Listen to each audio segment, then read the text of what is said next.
Hello everyone. Magandang hapon po sa inyong lahat. This is Mentor Ana once again and we are back. We are back with our live episodes. How are you? How are you? It's March 9. It's past 1 o'clock in the afternoon dito sa Philippines. And it's the first work day of the week. Kamusta po? And maybe some of you, well, most of you are still at work. But I hope that you are all doing okay when you watch this again via replay. So if this is your first time to see me go live, ako po si Ana Montesa. I'm a former accounting and finance professional, dating isang hospital CFO na nagtrabaho sa corporate world for 15 years, turned digital business mentor and owner for 5 years. And 2 years after starting this business, I was able to retire from my corporate job.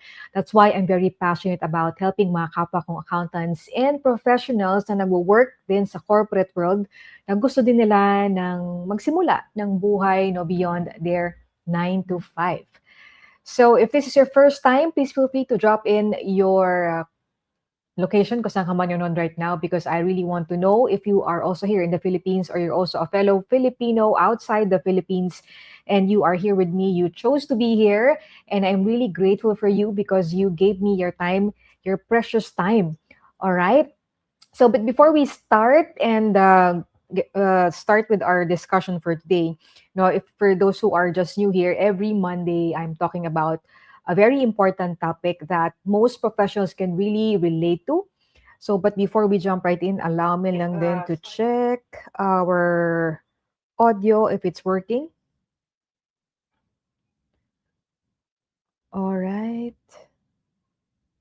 Okay. All good. So, for those who are just new on my business page, we are actually streaming live on Facebook, on LinkedIn, and on my YouTube channel. So I do this every week. So especially this topic for today, ang title natin is Handa ka ba kung tumigil ang trabaho mo? May iba ka bang income source? And every Mondays I'm talking about a topic that would really wake you up, not because that I wanted to pressure you, in the thinking about these things, but you know what, I just really care for you as a fellow corporate professional and accountant na pinagdaanan din ito. Now, so for this topic that I'm going to cover, this is something that is also very personal to me because this is really one of the things, one of the reasons also that's why I started this business, right? So for those who are watching, my question to you is, handa ka ba? Are you ready to, to really have something as an extra source of income kapag tumigil yung work mo? Again, I've mentioned this na hindi ko ito mini-mention because I wanted to, pressure you or para takutin ka. But of course, I wanted to, ask you these questions to, also help you na maghanda rin ng mas maaga. If you say no or yes or you're not sure, well, that's very important because you are trying to become aware with where you are right now as far as your finances is concerned. That's why napakadami kasing mga professionals na, napakasipag mong magtrabaho sa work, right? Pero dahil iisa lang yung income source mo, medyo it's a little bit risky, right? At especially kung merong mangyaring unexpected, well, knock on wood, sana wala naman. But if ever something really happens in your work or maybe the external circumstances that you cannot really control, merong bang papasok na income, right, that can really replace in case your job is, sabihin natin, may mangyari or merong, something that really happens outside our control, kaya mawawalan tayo ng, source of income, right? So of course, napakadaming professionals, so most professionals really believe that kapag stable ang income mo, yung sweldo na kinikita mo kada 15th and 30th, there's nothing wrong with that if you feel also that yung sweldo mo is really something that's stable. And wala rin namang mali that if you really work hard dun sa trabaho mo, right? But the problem is, this is something that I wanted to really share with you, is kapag iisa lang yung income source mo, right? What happens is you are very dependent with your salary, right? And it just follows the same system, right? Every month, every 15th and 30th, meron tayong na-expect na papasok. But again, minensyon ko na 'to dahil na-experience ko rin 'to when I was still working full-time. What happens is kapag nagkaroon ng sabihin natin ma-threaten yung work natin and something really happens beyond our control, that's something that we wanted to prepare ahead though. So of course, I just wanted to, soften this topic. I know this is really a bit heavy for most of us, but of course, this is really not about, talking about being negative, right? This is really talking about how we can be wise, no, and how can we be prepared if something really happens, right? And that's actually what I really wanted to point out with you this afternoon, and you are also thinking about this, and maybe this is your sign, and you are here. Maybe this is your sign to also, revisit yung inyong finances, right? So let me ask you something today, right? So if suddenly your job really paused for a few months, number one, meron bang papasok na income sa iyong bank account, for example, right? Meron bang ibang income stream na pwede ring, gumagalaw at your bank account quietly kahit na hindi ka talaga mismong pumapasok sa trabaho, right? And of course, the next question is, meron ka bang plan B already in place? Right? So again, I just wanted to share this with you because I wanted you to also have that options in case you've also experienced that, no? Na may mangyari man is at least you are ready for whatever that can happen, right?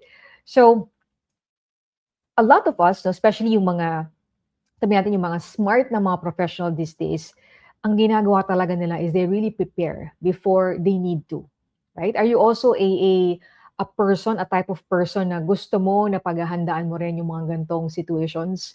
Or ikaw ba yung tipo ng tao na gusto mo nagugulat ka na lang? And sometimes, right, kapag nagugulat ka na lang is wala kang preparation, that's actually where you get to feel the stress and the pressure and, you know, mas lalo kang namamali ng desisyon sa buhay, right? And of course, if you are that person, and you think ahead, right? You think ahead before a problem or an issue will arise or your situation will change, you're actually way ahead of the game, right? So think of it like when you are starting to build your income, you are actually starting to build different layers, right? So what is this layer that I am talking about? So of course, number one, the first layer mo is yung sarili mong trabaho, your own job, right? If you're working in the corporate world, you are an accountant, finance professional, corporate professional, different professional in different industries. The first layer, as far as your income, is yung trabaho mo, yung source of your sweldo, right? Number two, if you wanted to add layer to this, your second layer can be your another income stream, right? And this should be something na hindi nakadepende again sa trabaho, right? Because again, we love our job, right? But if ever that job may mangyari doon, right? At least meron ka dapat second layer. So dapat meron kang another income stream.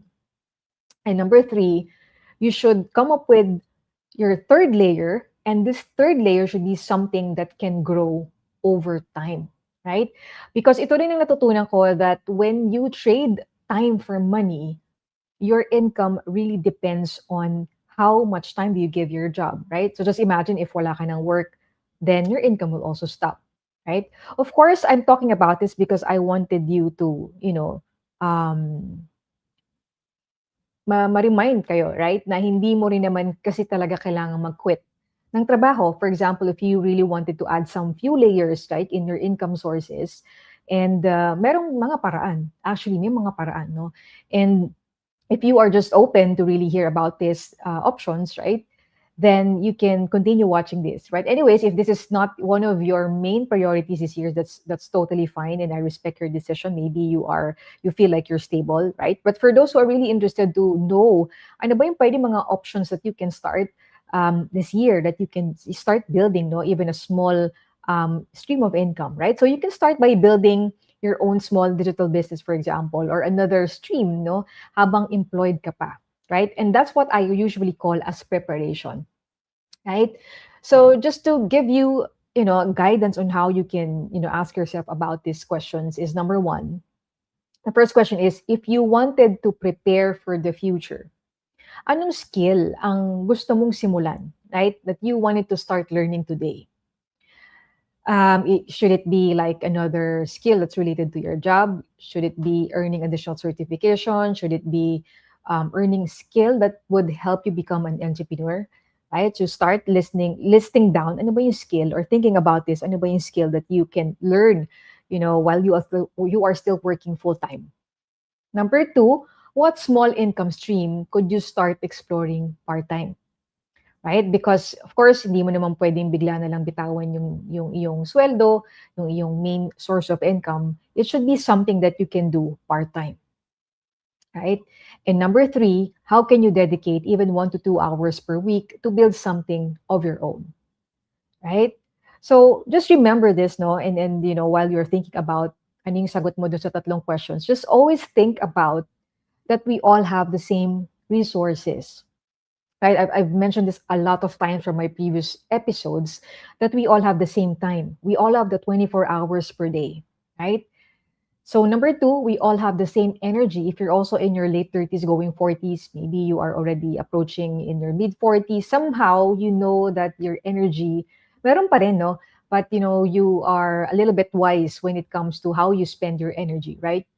And number three is we still have that focus, right? If you are clear with what you really wanted, if you wanted to have an extra source of income, and you have enough time, and you have the energy to do so, meron ka pang energy at lakas at malakas pa iyong pangangatawan, then you can focus, right, your time and energy, right, to start building something that can also help you earn extra income. But of course, for those people na we all have the same three resources, ang difference lang naman ng mga tao na financial stable from those people who are not financially stable is how you invest your own resources. Okay? So for those people who would say na hindi ako prepared, wala akong oras, I'm busy at work, I cannot juggle business and family responsibilities. There's so many people like that. But if you are that type of person that you believe and right? After assessing your financial situation, and na kailangan mo talaga ng extra source of income, ako naniniwala ko that kapag gusto, maraming paraan, right? Kapag ayaw mo, marami ka talagang dahilan, right? That's a usual kasabihan, di ba, sa atin, sa mga kapwa nating Pilipino, right? So ako naman, just to share with you, if you have already heard my story, for those who are new, this allow me to share this once again. Like in my case, why am I talking about this topic with you this afternoon? Because ako mismo, when I was still working in the corporate world as a former CFO, I used to believe that my career alone would really secure my future. I mean, usaping financial ito. Like, okay, I have 6 digit salary, okay na ako, well and good. I'll be happy until I retire at age 60 rather. So, kumbaga, I will just follow the status quo, what is being followed, right? I mean, sa ating society. But then, after 15 years in the corporate world, and eventually after giving my all, because I was so focused, I wanted to climb up the corporate ladder, naging CFO rin ako by God's guidance and, God's will. And then when I reached that far, that's actually where I realized something very important. That even high positions like myself, I still depend on a system. I was so just focused on, getting that salary every 15th and 30th. And I thought that I was immune, exempted ako kung meron mang mangyari in my company. But you know what? Hindi talaga ako exempted pa rin. Right? And one of the things, my huge turning point was when the pandemic hit back in 2020. I know it's been almost 6 years, right? But we all know that what pandemic really taught us, that having that single stream of income is really risky. That's really one of the huge, important lessons that I learned back in 2020.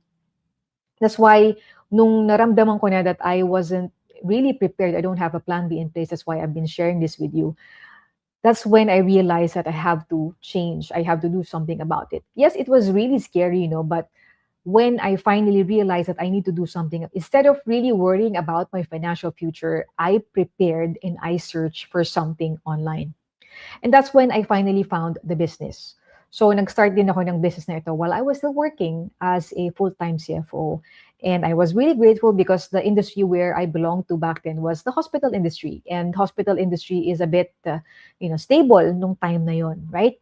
So, I really started the business hindi dahil meron akong problem, but kumbaga I just really think ahead, right? It's really important to think ahead, right? Instead of being there already. Kaya, 'di ba nga, if you are familiar with the word, with the kasabihan na prevention is better than cure. So I think it also applies with our finances, right? Na instead of, being there already and you are challenged, financially challenged, is you need to start thinking on how you can prevent it by starting something that you can, start while you are still working full time, right? So sa akin is I really did it because I wanted to prepare if something really happens, right? So I also want you to also do the same, right? If you are still there and hindi mo pa na-realize that you need to have that plan B in place, is maybe this episode is also for you and you are thinking about this and you are here. Maybe this is also your sign that you also need to starting your own plan B, right? So what happened when going back to my story, what happened was I thought I was just, doing the business as a plan B. But then, over time, after doing the business part-time for 2 years, slowly and surely, it really gave me another source of income. And when I have that extra source of income, it gave me that confidence about my financial future. Right? That if ever may mangyari man on my own corporate job, at least I have that second stream of income that can also help me, supplement if ever there are living expenses. So that time, meron pa akong mortgage na binabayaran. So it somehow really lessened the financial worry, right? And of course, sooner or later, that plan B really gave me the option to really control my time. So for me, hindi ko pa siya kagad nakita what was really the main reason why I started it. For me, it was really starting the business as a plan B. But you know what? The business really gave me more than that. It gave me the time freedom that I was looking for. And if you're also an accountant like me, diba, we are usually burnt out at our work. We are always overworked and we are always, very matyaga tayo sa ating trabaho. And, when I have that business and I realized that after 2 years of doing the business part-time, pwede ko nang iwan yung trabaho ko. And that really gave me, that opportunity to reclaim back my own time. Right? So again, I'm sharing this again not to scare you, right? If you're also an accountant or finance professional na kagaya ko and you are really searching for a way on how you can secure your financial future, right? Again, I'm sharing this because I really care for you as a former professional, as a fellow professional na kagaya mo who works so hard. So minsan, no, we work so hard pero we don't think of ways how we can, prepare things ahead if ever may mangyari man sa atin sa ating trabaho. Right?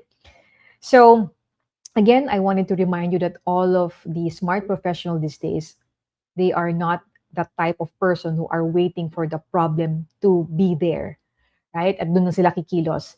Now, the type of professionals that talagang very smart these days are the the people who are already thinking ahead and they start something to act as early as today, right? To find a way to make sure that their future, financial future, is also protected, right? So again, if you want guidance on how you can start building a second stream of income by starting this digital business, part-time muna, right? Just comment the word plan B or just send me a message, right? So again, walang pressure. You know what? I'm here to guide you also, right? If you are also actively searching for a plan B, you've already researched in Google, you've already typed it online, paano makikita ng legit and ethical income online. I'm here to give you the clarity to also guide you through and to also help you prepare. Because that's actually my lesson learned when I was still a CFO, right? I have been very vocal about this. And I also want you to also prepare. Whatever happens, right? Kung may mangyari man, at least, especially if you are a breadwinner or you are a working mom or a working professional and there's so many, your family is also relying on you. Kailangan as early as today, you have something as your extra source of income. All right.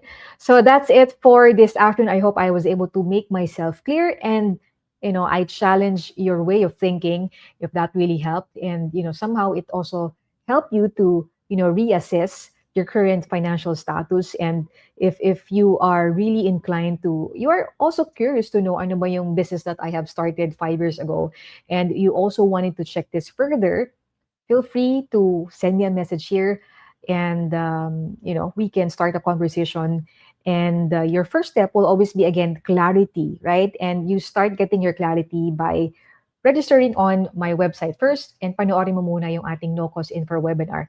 The info webinar will give you a general overview of the business so that you can always assess, right, if this is a perfect fit for you or not, bago ka mag-commit in starting your own digital business. All right. And then after you watch it, just feel free to reach out to me, and we can, I can help you on to your next step. Right. So what you only need to know is really to, learn how the system works, is to, apply what you learn. And then, with consistency and determination, you will also get the additional stream of income that you can also earn through your digital business. All right. So this is Mentor Anna once again, and I'll see you again tomorrow. Maraming salamat for staying here with me. And I hope I was able to, help you also think ahead. And I'm just here. I'm Mentor Anna. I'm your trusted mentor in starting a digital business. And I'm really excited. If you are also, eager to start your own business, I'm just here. I'm always a message away. All right. So thank you. And bye for now.